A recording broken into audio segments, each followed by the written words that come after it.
সেটি ক্ষতিগ্রস্ত হয়। কি হলো তারা বুঝতে পর্যন্ত পারে না। অন্য একটি হাদিসে আমাদের রাসূল সাল্লাল্লাহু আলাইহি ওয়াসাল্লাম বলেন, বদনজরের প্রভাব একটি বাস্তবতা। যদি কোনো কিছু ভাগ্যের আগে ঘটতে পারত তবে তা হতো বদনজরের প্রভাব। শুধু এই প্রভাবের দিকে তাকান। এর ভাগ্যের সাথে প্রতিদ্বন্দ্বিতা করতে পারার ক্ষমতা রয়েছে। এটি আপনাকে ভাবায় এটি কিভাবে হতে পারে। কিছুক্ষণের মধ্যে আমরা কয়েকটি গুরুত্বপূর্ণ দোয়া এবং পদ্ধতির দিকে তাকাবো যা আমাদেরকে বদনজর থেকে রক্ষা করবে। কিন্তু তার আগে আমি এই প্রশ্নটি করতে চাই, কোন ধরনের দৃষ্টি একজন ব্যক্তির উপর বদনজর ফেলতে পারে? আমি বলতে চাচ্ছি, এটা কি শুধু ঘটে খারাপভাবে তাকানোর মাধ্যমেই? আসলে না। কারো দিকে খারাপভাবে তাকানো, যেমন ঈর্ষার দৃষ্টি, অথবা কারো দিকে অতিরিক্ত প্রশংসা বা মুগ্ধতার দৃষ্টি নিয়ে তাকানো বদনজর হতে পারে। এর মানে আপনি এমন কিছুতে এটি ঘটাতে পারেন যা আপনার নিজের বা যা আপনি ভালোবাসেন। এমনকি একজন মাতা সন্তানের উপরও বদনজর দিতে পারে। এ সম্পর্কে অনেক সূক্ষ্ম বিশদ বিবরণ রয়েছে, কিন্তু এদের মধ্যে যা সাধারণ তা হল, যদি কিছু প্রশংসনীয় বা ঈর্ষণীয় হয় তার মানে তা ঝুঁকিপূর্ণ। আপনাকে সে বিষয়ে সতর্ক থাকতে হবে। যেমন বুদ্ধিমত্তা, জ্ঞান, সৌন্দর্য, সম্পদ ইত্যাদি। এখন আসুন আমাদের প্রশ্নের দিকে, কিভাবে আমরা বদনজর থেকে নিজেদের রক্ষা করতে পারি। এখানে দুটি গুরুত্বপূর্ণ বিষয় রয়েছে। রাসূল সাল্লাল্লাহু আলাইহি ওয়াসাল্লাম তার জীবনের একটি নির্দিষ্ট সময়ের জন্য দোয়া করতেন বদনজর থেকে রক্ষার জন্য, কিন্তু যখন সূরাতুল ফালাক এবং সূরাতুন নাস অবতীর্ণ হয়েছিল তখন তিনি আগে সেই দোয়া ছেড়ে দিয়ে এই সূরাগুলো পড়তে শুরু করলেন। মনে করুন সূরাতুল ফালাকের শেষ আয়াতটি, হিংসুকের অনিষ্ট হতে যখন সে হিংসা করে।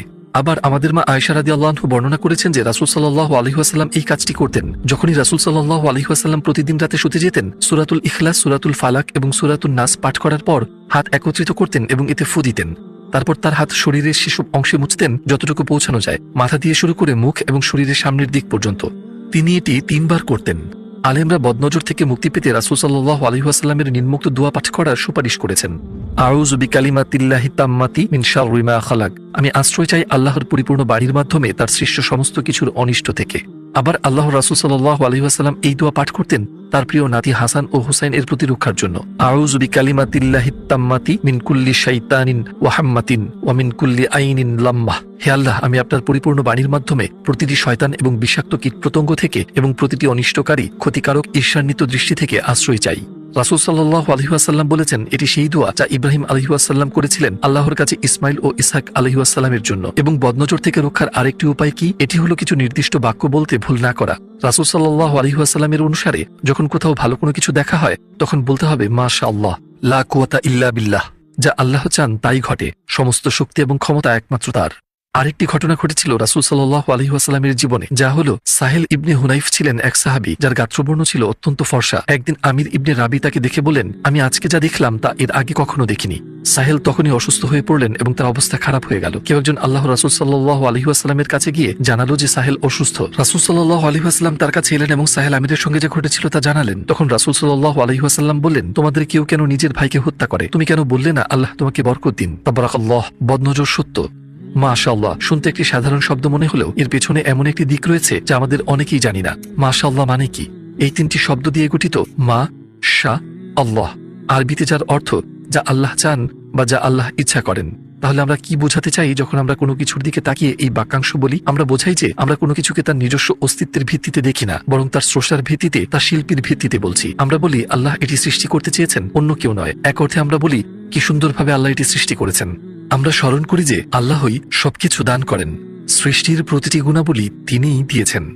বদিউজ্জামান সাইদ নুরসি এই ব্যাপারে বলেন, সংক্ষেপে এই বিশ্ব এবং এর মধ্যে থাকা সৃষ্টিসমূহকে ভালোবাসুন এমনভাবে যেন তা নিজেদের বাইরে কোনো অর্থের দিকে ইঙ্গিত করে। তাদেরকে শুধুমাত্র তাদের নিজেদের জন্য ভালোবাসবেন না। বলবেন না এগুলো কত সুন্দর, বলুন এগুলো কত সুন্দরভাবে সৃষ্টি করা হয়েছে। এর অর্থ হলো যে যখন আমরা একটি শব্দ পড়ি শুধু সেই শব্দের অক্ষরগুলোর দিকেই আমরা মনোযোগ দিই না, বরং আমরা সেই শব্দটি যে অর্থ প্রকাশ করে তা নিয়ে ভাবি। ঠিক একইভাবে যখন আমরা একটি সৃষ্টি দেখি আমাদের শুধুমাত্র তার চেহারা বা গুণাবলীর জন্য তা দেখা উচিত নয়, বরং আমাদের উচিত এর মাঝে অন্তর্নিহিত অর্থের কথা চিন্তা করা, যা তার সৃষ্টিকর্তা আমাদের কি বার্তা দিতে চান। কারণ এই সৃষ্টি, তার অস্তিত্ব, এর সৌন্দর্য ও সমস্ত মহান গুণাবলী তার সৃষ্টিকর্তার দান ছাড়া কোনোভাবেই তার নিজস্ব কোনো অস্তিত্বই থাকতে পারে না। তাই সমস্ত প্রশংসা ও কৃতজ্ঞতা তার সৃষ্টিকর্তার জন্য হওয়া উচিত, সৃষ্টির জন্য নয়। এবং তাই হওয়া উচিত।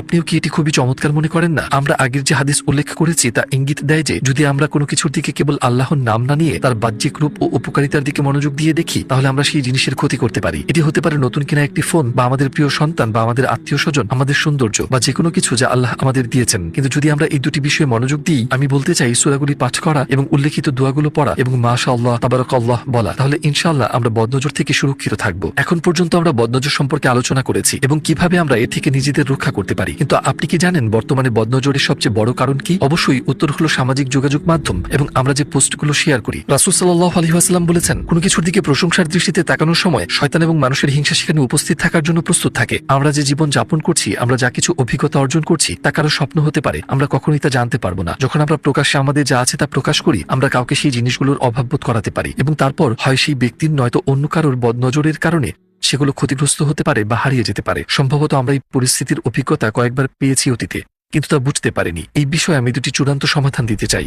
প্রথমটি হলো আমাদের সতর্ক থাকা উচিত যাতে আমরা যা কিছু প্রকাশ করি তা আকর্ষণীয়ভাবে তুলে না ধরি। এসব করে আমাদের উচিত নয় কাউকে বঞ্চিত অনুভব করানো। এবং দ্বিতীয় বিষয়টি হলো কোনো কারণে যদি আমরা আমাদের যা কিছু আছে তা প্রকাশের সিদ্ধান্ত নেই, আমাদের সবাইকে মনে করিয়ে দেওয়া উচিত যে এটি আসলে আল্লাহর পক্ষ থেকে, আমাদের নিজেদের থেকে নয়, এবং বলা উচিত আলহামদুলিল্লাহ। অন্য কথায় এই বলে যে এটা আমার থেকে নয়, এটি আল্লাহর